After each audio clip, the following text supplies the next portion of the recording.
He ruled the largest land empire the world has ever seen. His armies redrew the map of 2 continents. His name is known on every continent, in every language. 800 years after his death, we have found his empire everywhere.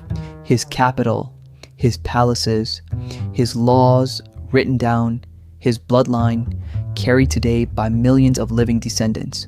What we have never found is him. No tomb, no grave, no marker. The most powerful man in human history was buried in secret, and according to legend, everyone who witnessed the burial was killed to keep it that way. And here is where this story stops being an ordinary mystery. Somewhere in northern Mongolia, there is a stretch of land that has been forbidden for 8 centuries, guarded first by warriors sworn to silence, then by an empire, then by a government. The locals call it the Great Taboo. This is the story of what we actually know about the tomb of Genghis Khan, what we don't, and what the guardians of the mountain may never allow anyone to prove. To understand why this grave matters, you have to understand the scale of the man inside it. At its height, the empire Genghis Khan founded covered roughly 24 million square kilometers. That is 4 times the size of the Roman Empire. If it existed today, it would border more than 30 modern countries. And it was built in a single lifetime by a man who began with nothing. He was born around 1162 near the Onan River and named Temujin. His father was poisoned when he was a child. His clan abandoned his family on the steppe to die. He survived on roots, fish, and marmots. He was captured and enslaved by a rival clan. He escaped. And then, over the next 40 years, he did something no one in history had done before, or has done since. He united the warring tribes of the steppe into a single nation and turned that nation into a weapon that broke every kingdom that stood against it. In 1206, the tribes gathered and proclaimed him Genghis Khan, ruler of all who live in felt tents. By the time of his death, just 21 years later, his armies had shattered the Jin dynasty of China, erased the Khwarezmian Empire from the map, and ridden as far west as the edge of Europe.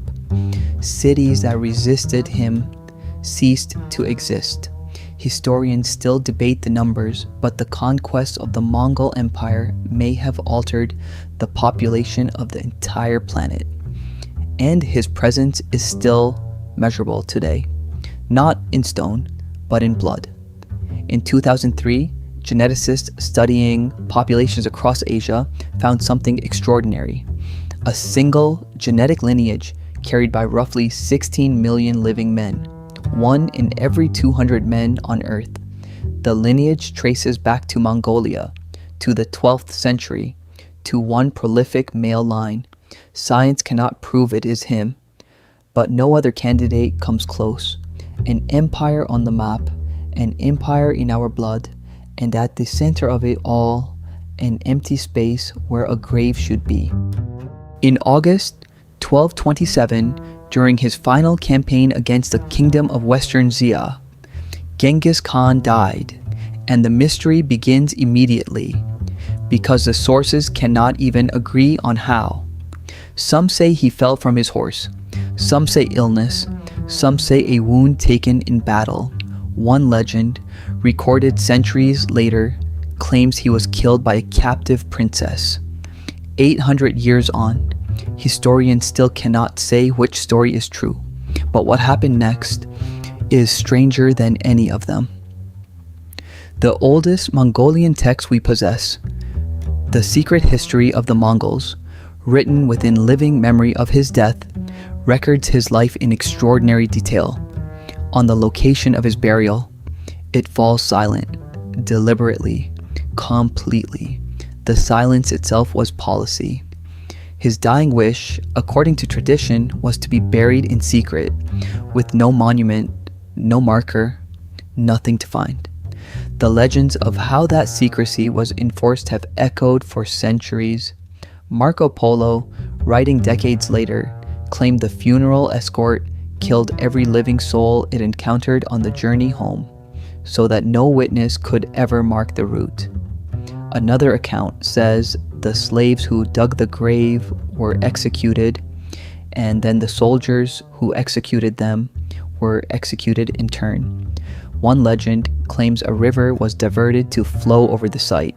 Another says 1,000 horses were driven back and forth across the ground until no trace of digging remained, and then trees were planted and the steppe was left to erase the rest. We cannot verify any of these stories. They may all be myth, but here is what is not myth. After his death, an area of roughly 240 square kilometers around the sacred mountain Burkhan Khaldun, the mountain he prayed on as a young man, the mountain he asked to be buried near, was sealed. It was named the Ikh Khorig, the Great Taboo. Entry was forbidden on pain of death. A hereditary order of guardians, the Darkhead, was assigned to watch its borders. Exempted from taxes and military service so that nothing would ever call them away. They guarded it for generation after generation, not for 50 years, not for 100, for roughly 800 years. Even in the 20th century, when Mongolia fell under Soviet control, the zone stayed closed, reclassified as a highly restricted area, sealed behind military patrol instead of sacred law. The empire fell, the dynasty fell. Every kingdom he conquered rose again and fell again. The taboo outlived them all. In the 21st century, the search finally went high-tech. Expeditions brought ground-penetrating radar, magnetometers, drones, a National Geographic project. The Valley of the Khans tried something no one had attempted before: crowdsourcing. 10,000 online volunteers examined tens of thousands of satellite images of the region, tagging anything that looked man-made. They found ancient graves, ruins, structures no one had recorded. A Japanese and Mongolian expedition located what may have been his palace complex: hearths, ritual vessels, the footprint of a mausoleum where his spirit was worshipped. The empire, once again, turned up everywhere the searchers looked. The man turned up nowhere. No confirmed tomb, no royal burial, nothing. And the deeper you look, the more remarkable the absence becomes. Because this is not a case of searchers running out of clues. It is a case of a nation that does not want the search to succeed. In Mongolia, the tomb is not a treasure hunt. It is a desecration waiting to happen. Tradition holds that disturbing the resting place of the Khan would break something sacred. Some say it would bring catastrophe, even the end of the world. You may have heard a similar story before, when the tomb of Tamerlane, a conqueror who claimed descent from the Khan's lineage, was opened by Soviet archaeologists in June 1941. Legend says a warning was found inside: whoever disturbs this tomb unleashes an invader more terrible than I. 2 days later, Germany invaded the Soviet Union. Coincidence? Almost certainly. But in Mongolia, no one is eager to test a theory on a far greater grave. The government has never authorized an excavation on Burkhan Khaldun. In 2015, the mountain was declared a World Heritage Site, wrapping the old taboo inside modern law. The Great Taboo is still functionally in force. Which brings us to the theory that changes how you see this entire story. Every searcher has assumed the same thing, that somewhere under that mountain is a tomb worth finding. Gold, treasure, the plunder of 40 kingdoms. But steppe tradition tells another story. Mongol burials of that era, even royal ones, were often deliberately simple. No pyramid, no mausoleum.